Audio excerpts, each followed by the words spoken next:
Hi hello నమస్తే welcome to BBR TV official. మిత్రులారా, నేను మీ బీబీఆర్ రావుని. ఏపీ ముఖ్యమంత్రి చంద్రబాబు నేడు ఎస్ఏఎల్బీసీ సమావేశం నిర్వహించారట.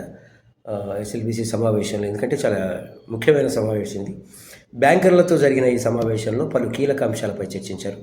వికసిత Andhra Pradesh, Swarnandhra vision document 2047, P4 policy, ఎంఎస్ఎంఈలకు ఆర్థిక భరోసా, ప్రాథమిక రంగానికి రుణాలు, డ్వాక్రా రుణాలు, ముద్రా రుణాలు, PM Svanidhi, stand up India, TIDCO ఇల్లు, రూరల్ ప్రాంతాల్లో బ్యాంకింగ్ నెట్వర్క్ విస్తరణ తదితర అంశాల మీద ఆయన బ్యాంకర్లతో చర్చించారు. ఈ సమావేశంలో పలువురు రాష్ట్ర మంత్రులు, ఉన్నతాధికారులు కూడా పాల్గొన్నారు. వెరీ గుడ్, ఎందుకంటే మంచిదే. ఈ సమావేశంలో చంద్రబాబు మాట్లాడుతూ గత ప్రభుత్వ హయాంలో జరిగిన అక్రమాలపై దర్యాప్తు సంస్థలకు సహకరించాలని బ్యాంకర్లను కోరారు. రాష్ట్రంలో రైతుల సంక్షేమం కోసం పనిచేసేందుకు ప్రభుత్వంతో బ్యాంకులు చేయి కలపాలని సూచించారు.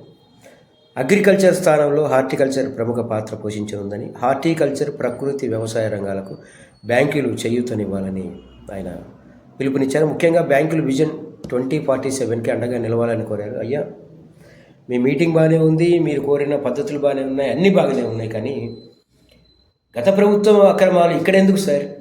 గత ప్రభుత్వ అక్రమాలని అబద్ధాలు చెప్పడం మీరు చేయండి, మీరు చేస్తుంది చేయండి, అంతేగాని గత ప్రభుత్వం అక్రమాలు ఎక్కడికి పోయినా జగన్ను స్మరించుకోకుండా మీ జీవితం గడవనే గడవదు కదా.